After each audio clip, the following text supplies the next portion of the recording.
તો હેલો મિત્રો, ફરીથી આપણે નવા વિડીયોમાં આપનું સ્વાગત કરું છું. નવા વિડીયો તો નહીં પણ પહેલાં પણ આ મંદિરની આપણે મુલાકાત કરી હતી, પોઈચા મંદિરની. અને આપણે પાછા પોઈચા મંદિરે પહોંચી ગયા છે.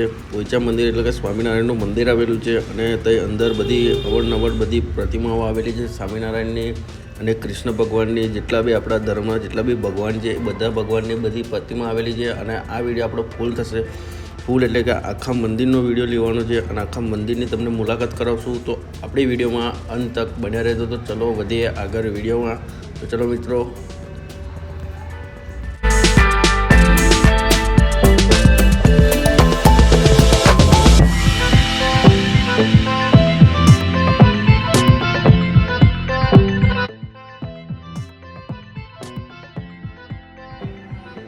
અને મિત્રો અહીં ઘડી દૂર દૂરથી બધા ભાવિ ભક્તો આવે છે અને ભગવાનના દર્શન કરીને ધન્ય થાય છે.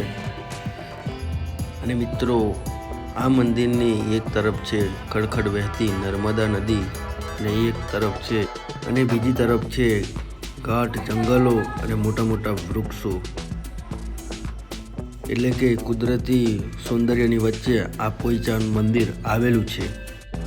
અને મિત્રો સાંજની આરતીનું બહુ ઘણું મહત્ત્વ છે. અને આરતી સમયે હાથી સાથે સવારી નીકળે છે અને સાંજે બધી રંગબેરંગી રોશની કરાય છે મંદિરની. એટલે કે મંદિરની શોભામાં વધારો કરે છે. એટલે કે મંદિરની શોભામાં 4 ચાંદ લાગી જાય છે. વડતાલ સ્વામિનારાયણ મંદિરની અહીંનો વહીવટ સંભાળે છે અને મંદિર આગળ પાર્કિંગની સરસ વ્યવસ્થા છે અને બાળકોને રમવા માટે મેદાન છે. અને રામાયણ મહાભારતના પ્રસંગો અને કૃષ્ણ લીલા બીજા બધા અનેક statue, Bhool Bhulaiyaa, horror house, light અને સાઉન્ડ શો વગેરે છે. આખો વિસ્તાર 7 ભાગમાં વહેંચાયેલો છે. અને મિત્રો સમયની વાત કરીએ તો સમય સવારના 11થી રાતના 8 વાગ્યા લગીનો સમય છે. અને મિત્રો અંદર ફોટા પાડવાની પણ છૂટ છે. દર્શન કરવા કાં તો પિકનિક બનાવવાની આ જગ્યા એકદમ બેસ્ટ છે. 105 એકરમાં ફેલાયેલું નીલકંઠ ધામ દેશ વિદેશી પર્યટકો માટે આકર્ષણનું કેન્દ્ર બની ગયું છે. મંદિરમાં કલાકારીનું અદ્ભુત કૌશલ્ય છે. અને મિત્રો અહીંયા 1100થી પણ વધારે મૂર્તિઓ સ્થાપિત કરવામાં આવી છે. અને મિત્રો આ સહજાનંદ પાર્કમાં કંઈક ફરવાનો આનંદ જ કંઈક અલગ હોય છે. નીલકંઠ ધામ મંદિર અને સહજાનંદ પોઈચા યુનિવર્સિટી કરોડોના ખર્ચે બનાવવામાં આવ્યું છે. લીલાછમ પહાડો પર ભગવત લીલા ચરિત્ર, સુંદર સરોવર વચ્ચે નીલકંઠ મહારાજનું મંદિર, 152 ફૂટની સ્વામિનારાયણની પ્રતિમા, નેચરલ પાર્ક કલાકૃતિ ધરું. ને મિત્રો સુંદર મજાની જગ્યા છે. દરેક ભાવિ ભક્તોએ એક વખત તો અહીં ઘડી આવવું જ જોઈએ. દેખી શકો છો આ રીતના બધા ભગવાનની પ્રતિમા આવેલી છે.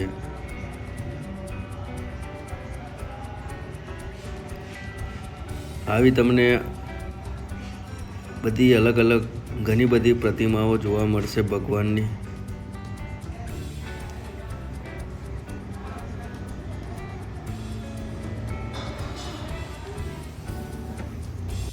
અને મિત્રો 224 વર્ષ પહેલાં ભગવાન નીલકંઠ અહીંયા આવ્યા હતા અને તેમણે અહીંયા આવેલી નર્મદા નદીમાં સ્નાન કર્યું હતું. જોકે વર્ષ 2013માં આ મંદિરનું નિર્માણ કરવામાં આવ્યું હતું અને ત્યારથી અહીંયા ભક્તોની ભીડ જોવા મળે છે. એટલી આકર્ષક જગ્યા છે કે જ્યારે તમારા મિત્રો કાં તો પરિવાર જોડે તમે આવશો, ફોટો પાડ્યા વગર કાં તો વિડીયો ઉતાર્યા વગર તમે રહી નહીં શકો. કેમ કે એવી જગ્યા જ છે મિત્રો. બધી અવરનવર બધી કૃષ્ણ ભગવાનની, સ્વામિનારાયણની બધી એવી પ્રતિમાઓ આવેલી છે કે તમે જોઈને ખુશ થઈ જશો. દેખી શકો છો આ રીતના બધી પ્રતિમાઓ આવેલી છે. તો તમે પણ એકવાર જરૂર મુલાકાત લો આ મંદિરની, પોઈચા મંદિરની.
तो ऐसी वीडियो देखने के लिए हमारे चैनल को सब्सक्राइब और लाइक करें। चलो मिलते हैं अगली वीडियो में, तब तक के बाय बाय, जय हिंद, जय भारत।